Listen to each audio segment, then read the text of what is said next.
this lesson, you'll learn how to understand real English in the news step by step. Together, we'll read a news article that discusses how Gen Z is outsourcing hard talks to AI. As you read, you'll learn the natural expressions and advanced grammatical structures. You'll also shadow my pronunciation so you can pronounce your new vocabulary like a native.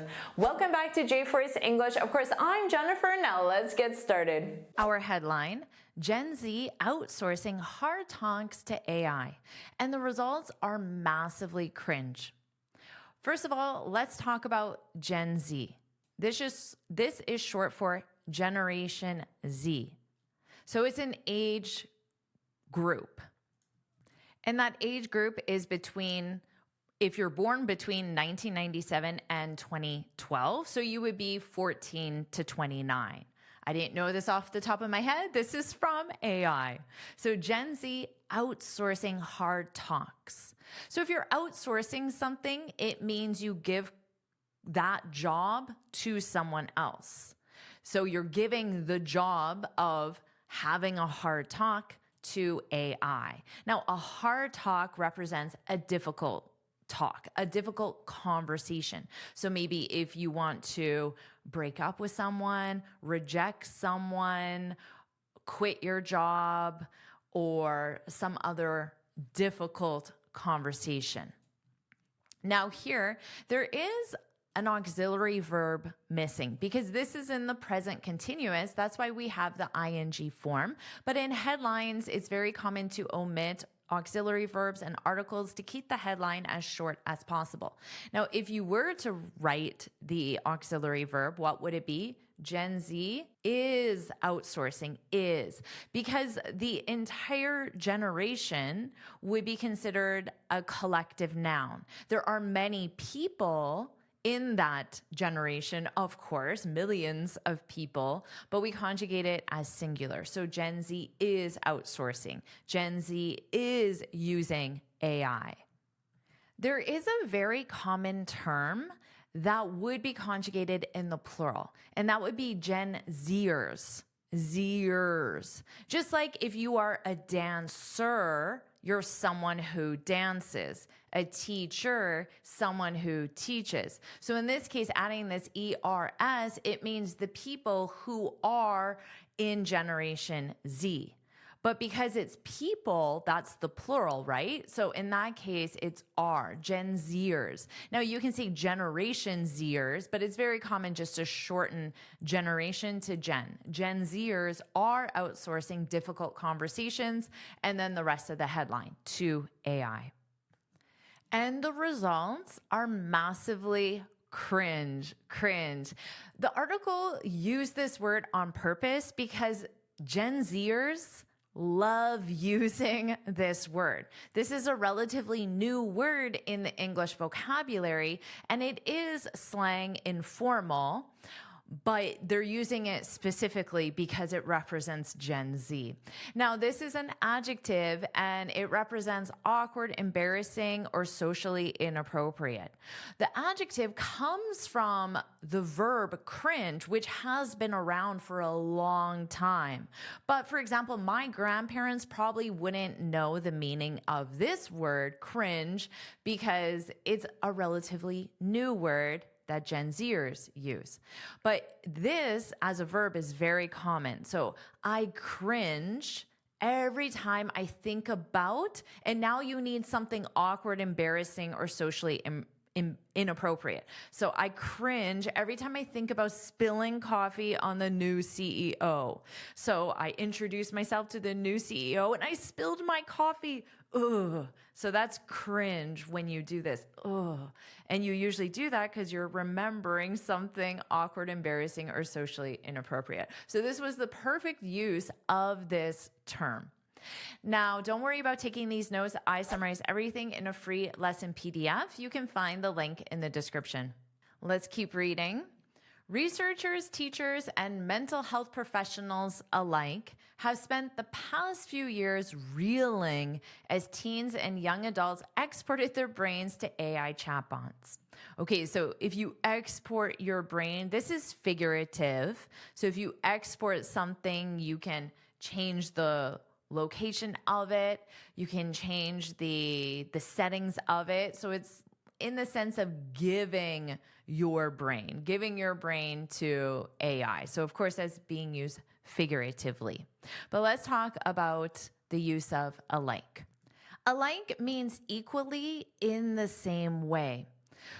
This is a great expression to have in your vocabulary. It's a simple word, but it conveys an advanced meaning. So for example, let's say I have categories like we have here because we have researchers, teachers, mental health professionals. You don't need 3, you can have 2, you can have 10. It doesn't matter, but you need more than 1, of course. So it means beginner students, equally in the same way as intermediate students and equally in the same way as advanced students find learning English with the news helpful.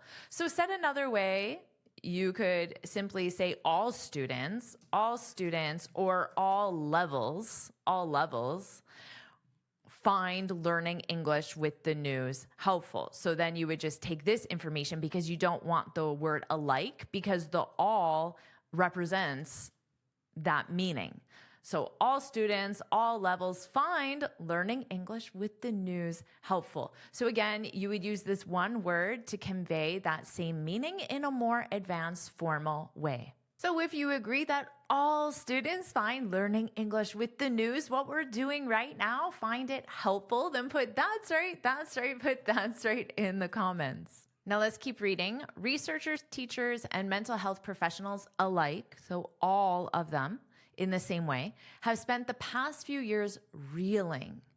Now this is a verb to reel. It's not the most commonly used, but it's important to know because it does convey a strong emotion, and it's the emotion of confusion or shock.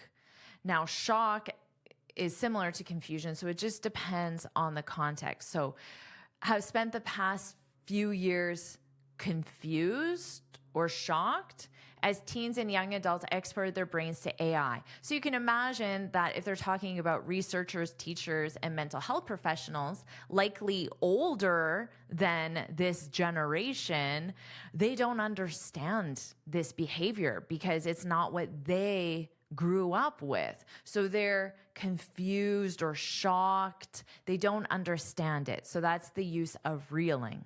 Reeling as teens and young adults export their brains to AI chatbots. So it should come as no surprise.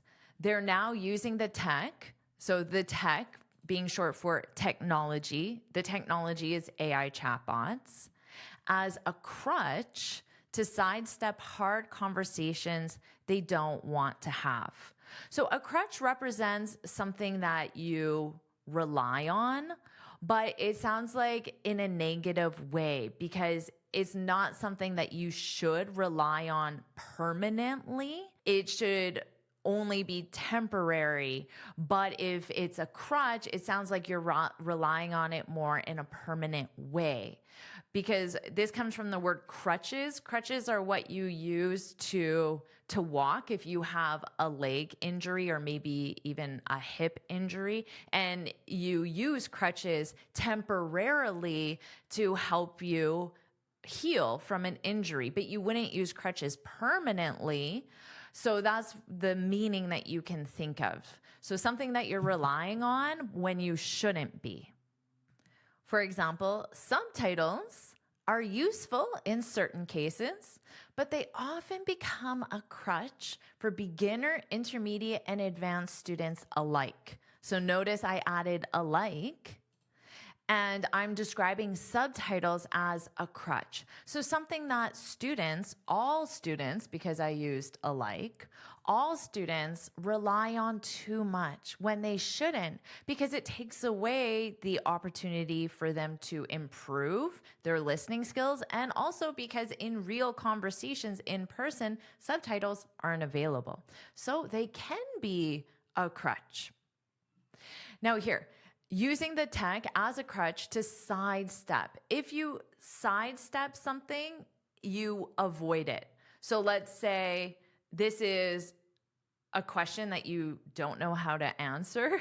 So you might want to sidestep that question by changing the topic or answering a related but not the same question, for example, is actually a good technique to know how to do. But the verb to sidestep means that you avoid something because it is difficult, or maybe the result could be negative for you. Are you enjoying this lesson?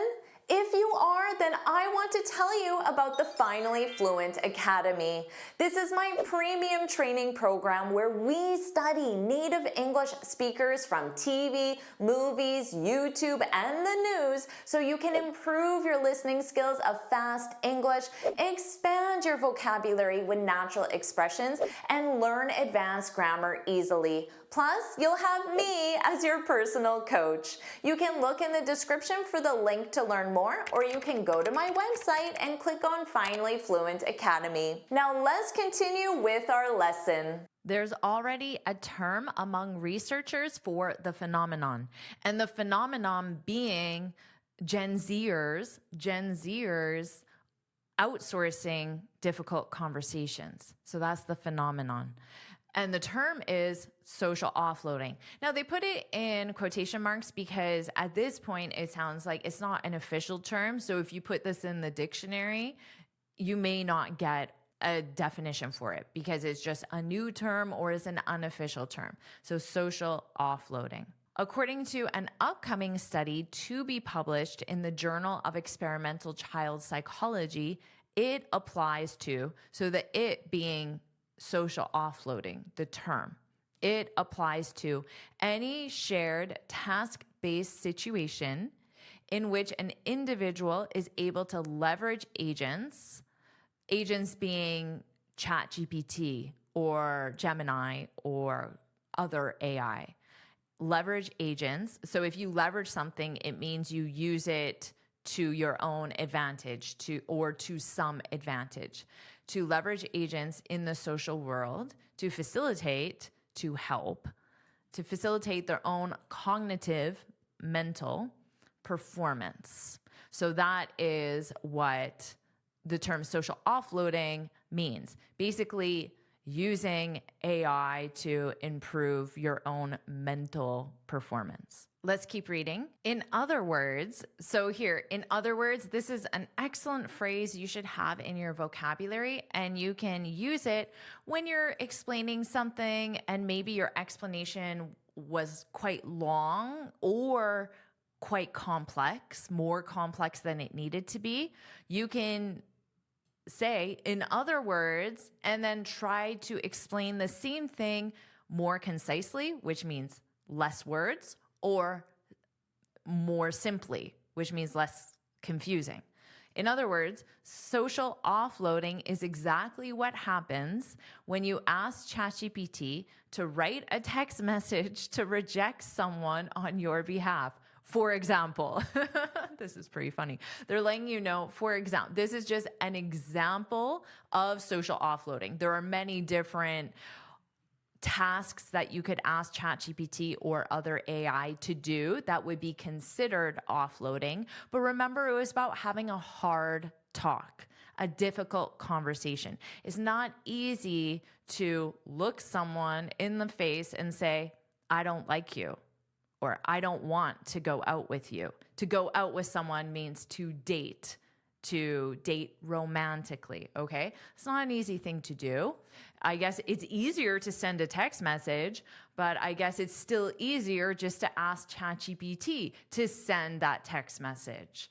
Okay, so that's what it could mean to reject someone. There are many different contexts in which you can reject someone, but social or romantically, it would be when you say no to an invitation for dinner, a romantic dinner, or any romantic outing, to say no, or to tell someone that you do not like them romantically. And on your behalf means that ChatGPT is doing it as if it were you. Let's keep reading. While social offloading doesn't just involve AI, as kids can equally offload messy conversations to adults. So this line is saying kids, I guess, represents Gen Z or anyone younger. Kids can equally offload. So if you offload, remember it's called social offloading. Before in the title, they used outsourcing. So if you offload a task, it means that I take the task from me and I give it to someone else. So it has a very similar meaning to outsourcing. Outsourcing in a business context sounds more like I am going to hire someone. I am going to pay a person or a company to do a specific task for my business. Now, offload sounds more informal, like I'm supposed to update the calendar, but I'm going to tell Sarah to update it instead. So I'm giving responsibility for the task that I'm supposed to do to Sarah, but I'm not paying Sarah for it. So although the end result sounds the same, I'm giving the task to someone else. How you do it between outsourcing and offloading, it sounds quite different, the methodology or the process. So as kids can equally offload messy conversations to adults. So basically say, Mom, I don't know what to say. You write it. Okay, honey. And then the mom writes the text message, I guess. That could be a thing. So here, remember when you have information between dashes, it's considered additional information. So when you're reading, you can remove this information to understand the grammar because this part has to flow with this part. So while social offloading doesn't just involve AI, the rise of chatbots has brought the phenomenon into the domain of human-computer interaction. So here, of course, they're saying that it's not just technology, but now, because we have that technology, it isn't human-to-human interaction like the person asking their mom or dad to write the message. It's human-computer interaction because you're asking ChatGPT. You're not asking your older brother or your uncle or your mom or dad. Here are the examples I explained just so it's clear. I outsourced my marketing to a British company. This means I hired a British company. It's formal. There's a contract. I'm paying them. Now, to outsource, that's a verb. So in this case, it's in the past simple because I already did it. Now, to offload is also a verb. So my example is also in the past simple. I offloaded my administrative tasks to Sarah. So administrative is also, it's commonly shortened to admin. My administrative task to Sarah. This sounds like I told Sarah to do the tasks, even though I was supposed to. Now, it could be in an informal way. It could be that Sarah is my employee, but still there are certain tasks that people are supposed to do, and maybe Sarah isn't supposed to do the admin. So it could be more formal or it could be informal, but it sounds like Sarah isn't necessarily getting paid for these tasks. So that's the big difference in a business context. Now, because there is no real payment involved in the context they're using it in this article, you can think of it more interchangeably. But in a business context, there would be a difference between the two. Okay, let's keep reading. If you're using AI to draft your messages, so draft means to create. So if I write a text message, I'm drafting a message. Now, draft is usually because it's version 1, and then you're going to review it. You can review it for different things. You can review it for spelling, for grammar, which native speakers do as well, and for word choice, and then for the tone. Is it too harsh? Is it too soft? So you can review it for many different things. But a draft sounds like it's an incomplete message. It's not finalized. If you're using AI to draft your messages to friends or romantic partners, you're outsourcing the communicative act itself. Okay, the communicative act, this sounds quite formal. It's not the way a native speaker would communicate that in everyday speech. It would just be you're outsourcing the message itself. That's the communicative act. Now notice my pronunciation, because we have the word communicate, and the syllable stress is on this 8, communicate. But in this, communicative. So the syllable stress changes, but this is not a very common word. So just know communicate, communicative, okay? So that's the pronunciation difference. You're outsourcing the message itself or the conversation, depending on what method of communication you're using. Michael Robb, head of research at Common Sense Media, told CNN. So that's why this was in quotation marks, because these words were coming out of the mouth of Michael Robb.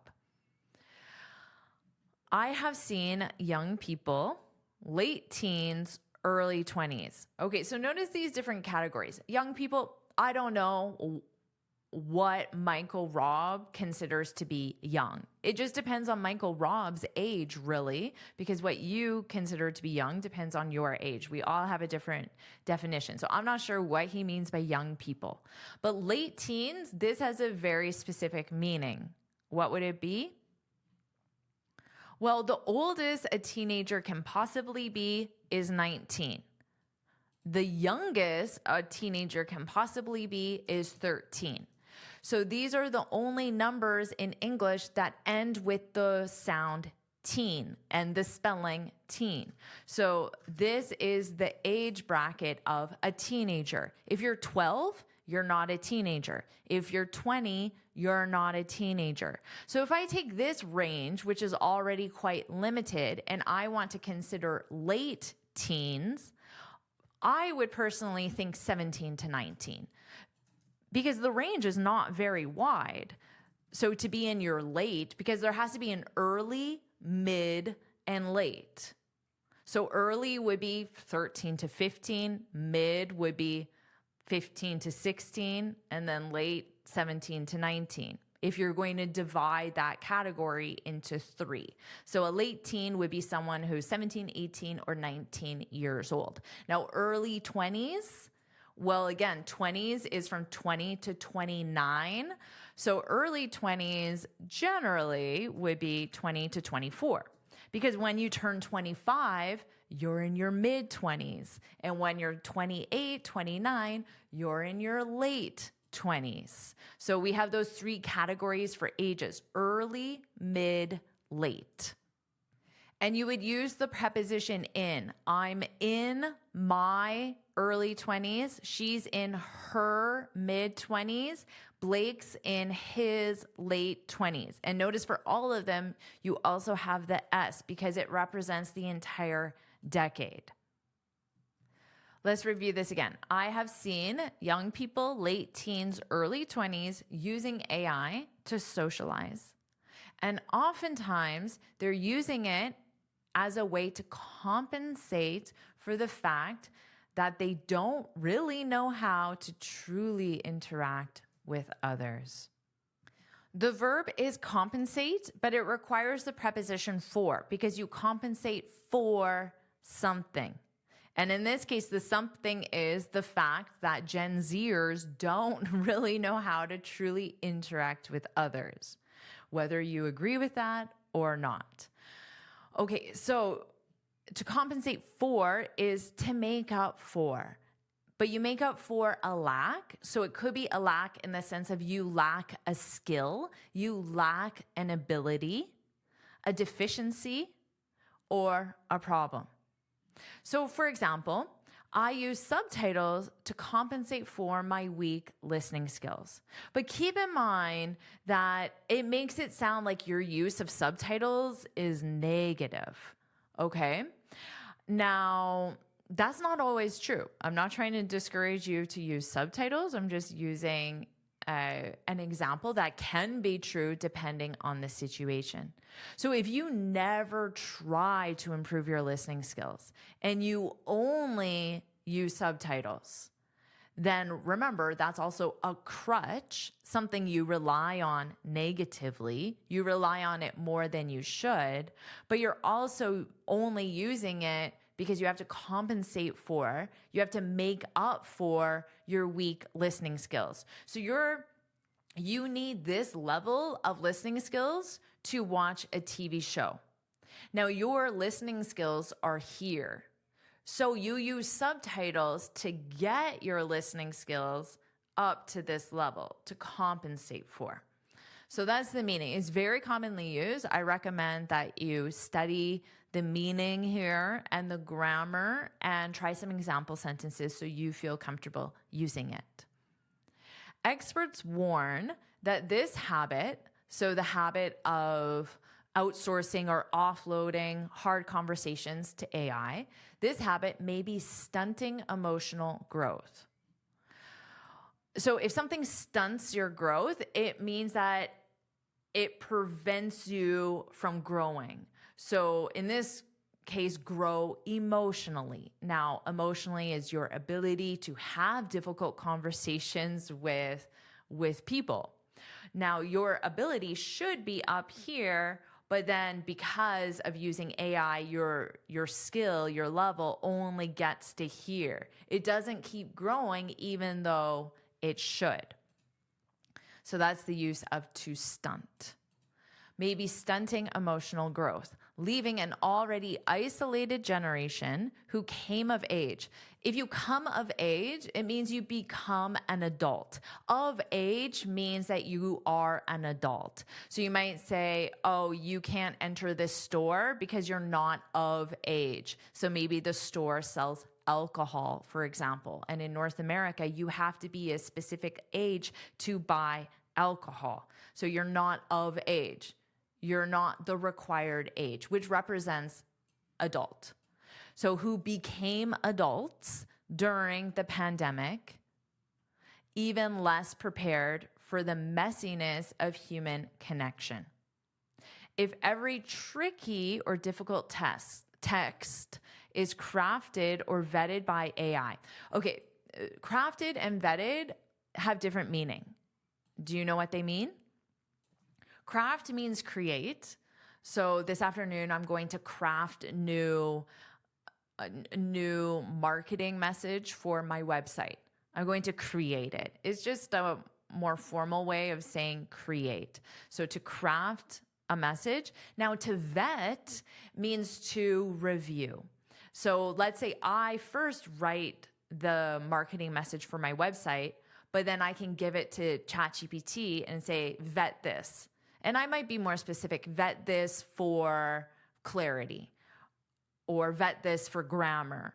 So review this specifically for grammar.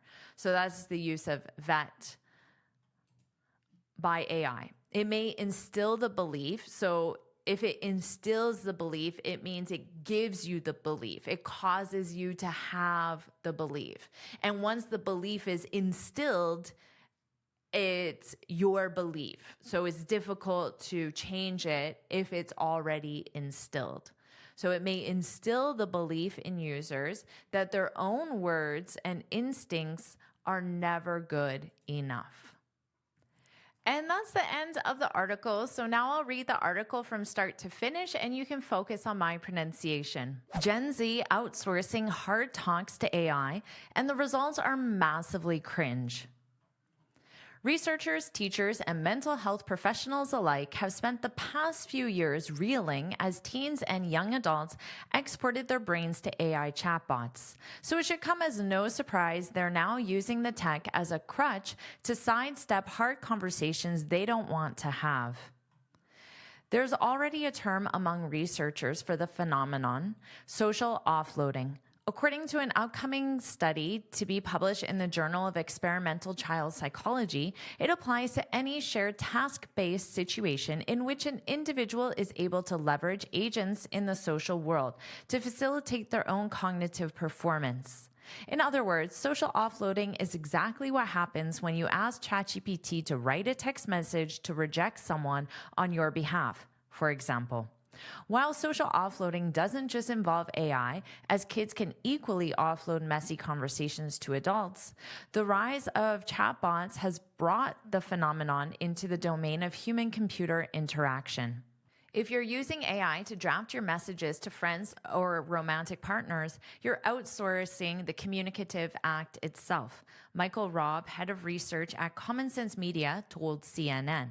I have seen young people, late teens, early 20s, using AI to socialize, and oftentimes they're using it as a way to compensate for the fact that they don't really know how to truly interact with others.